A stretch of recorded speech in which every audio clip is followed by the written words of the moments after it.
Hey guys, today we're going to do a project that I like to call the longest line. And I call it that because you're going to do one line all over your entire paper. Now, it's fine. You're just going to do a scribbly line. Don't think about it too hard. Just let your hand kind of move around your paper. Do a scribbly line. Now, you want to try really hard not to cross your line over each other.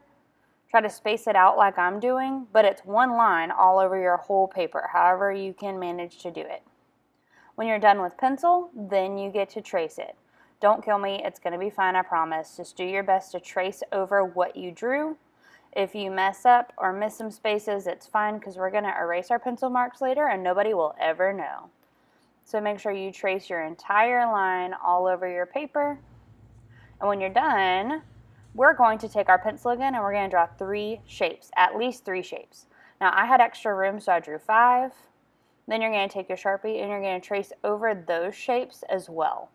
So every single pencil line that you made on your paper, you are tracing with Sharpie.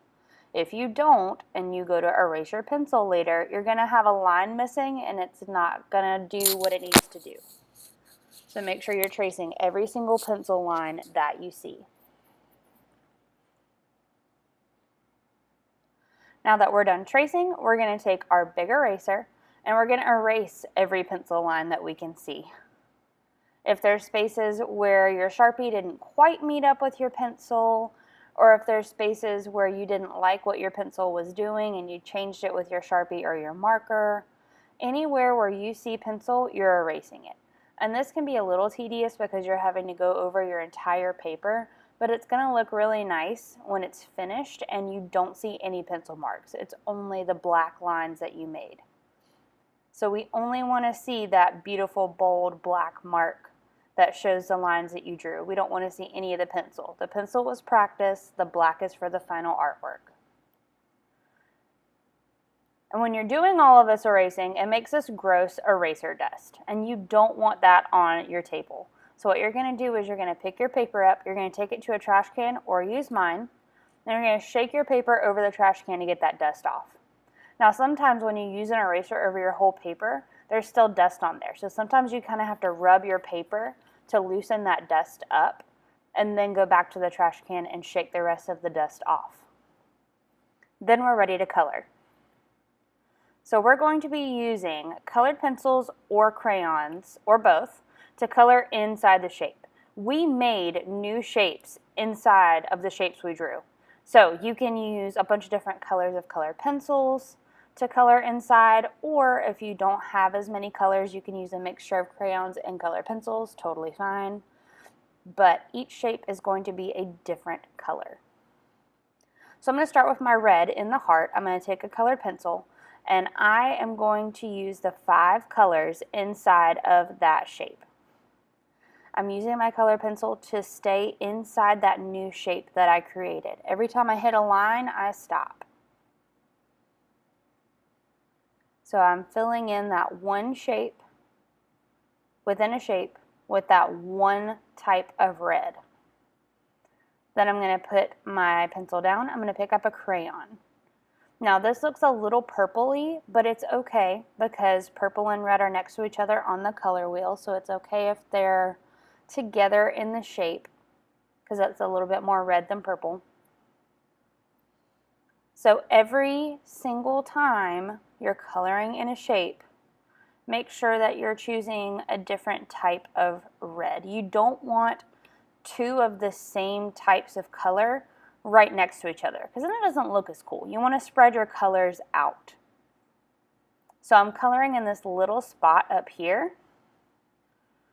And then I'm going to take that same color and color down here. Now what I like to do is scribble inside that shape so I know exactly where it is so I don't get lost when I'm trying to color it.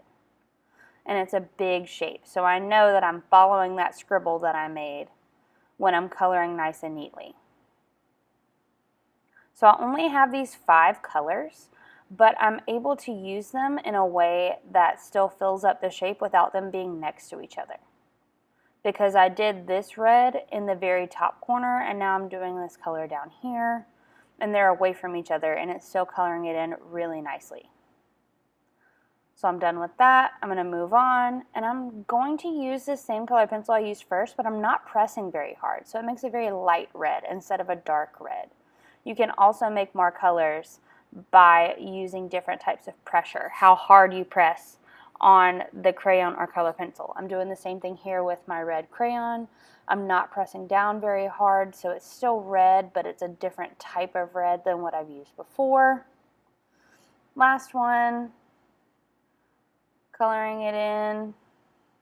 Oh, last two, sorry. There you go. And my heart is now finished. Now, in my other shapes, I'm going to do the same thing, but with different colors. So I've done some other shapes, and now I'm doing this one shape with just a black colored pencil. And you're like, what, Ms. Borders? How in the world did you do that? So I took my black colored pencil and I used different pressures. So in that big shape, I didn't press very hard, and in that little shape, I pressed really super hard. So I made different types of gray with my black color pencil, which is a little bit confusing, but black and white make gray. So when you're using a black color pencil very lightly, you're making black marks on a white paper, and it makes it look gray. So you can create all of those different colors within that shape with one color pencil if you need to. I really love gray as a color, so this was one of my favorite things to do, and I wanted to show you guys that you can do it too. So that shape is done. When I am totally done with my entire paper, I'm going to take my Sharpie or marker, and I'm going to write my name in the very bottom corner so that I know it's my paper and so that I can put it in the right spot with your stuff. And there you go, longest line.